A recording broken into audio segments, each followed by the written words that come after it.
is its sales and marketing budget. So how can brands make the most of their marketing dollars? Joining us in studio is principal at Weingard and Company, Bryn Weingard. Thank you so much for joining us. Hi, Amber. Thanks. So we're going to be talking about the trends in retail, but when we look at the declines in retail sales for the month of January, 1.7% overall, what does that tell you about the state of mind of the Canadian consumer? Yeah, such a great question. So, we know for sure, as an example, just to put that in context, November to December, we saw also, a decrease in 2%. So we're really looking at downturn, and this is telling us something about how the consumer must be feeling. We know also, of course, with weak oil and terrible spending power when it comes to our dollar, that consumers are having to spend more, and so their spending power is lower. We're not earning the GDP that we thought we would, and so if this keeps up, of course, we're going to see some downturn, and we're going to see this hit retail probably first, because that's where spending gets cut. And it's psychological as well. I mean, Target was supposed to be a runaway success, but it failed to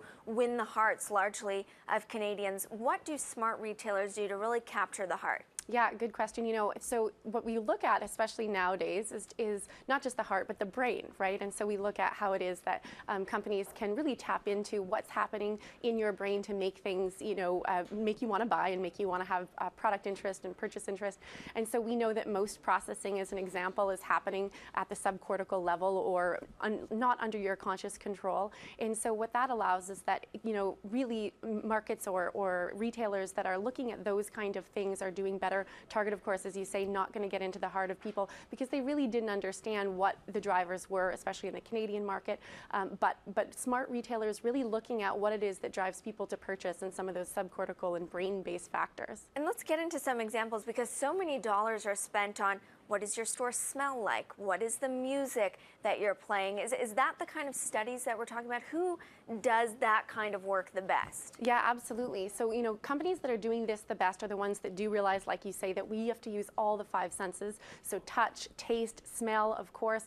These are a lot of the factors that go into what it is that your brain is processing before you're even aware of it. So this is why, when you walk out of Costco and you've got more things than you ever thought you would in your basket, it's probably because you were sampled many things, and so, that reciprocity, some of that, the social norms take over. And so a lot of this, these companies that realize that their consumer is a social consumer, is a person who, still has their biology fully intact, are companies that are doing much better at that. So, some great examples: Google, Microsoft doing some of this work, Ford doing this work, PepsiCo doing a lot of this type of neuromarketing today. So we're seeing some companies that are, especially the ones that are doing particularly well, really looking to new ways to market to consumers.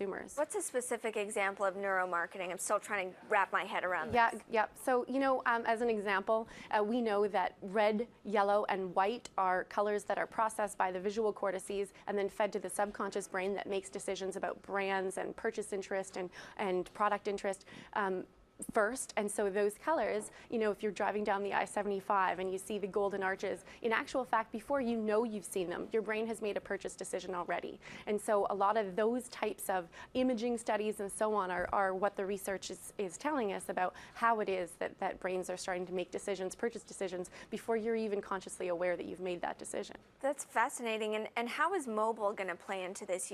There's so many things out there that say, soon you're going to be able to walk by a store and all of a sudden sales will flash on your phone. Is that a psychological interplay as well? Absolutely. And so a lot of pushed content is coming to mobile now. What we know is that the actual shopping decision-making process and buying process has changed entirely with mobile, because at shelf now people can compare prices right on their mobile phones. And so that whole cycle has really shortened. The other thing about mobile technology that's so critical to integrate into the retail sphere is that it allows for sociality and social proof. And so you get online and realize that other people use that product. It's social proof for you, because at the end of the day, we're social species that will allow you to want that product a little bit more. And so it's those kind of technologies that smart retailers are using to make consumers be more interested in their products and have a good feel for what their products offer. You have a fascinating anecdote about heels and the effect that it has on shopping behavior. What is it? Yeah, so there's some great research out recently that says that women in high heels counterintuitively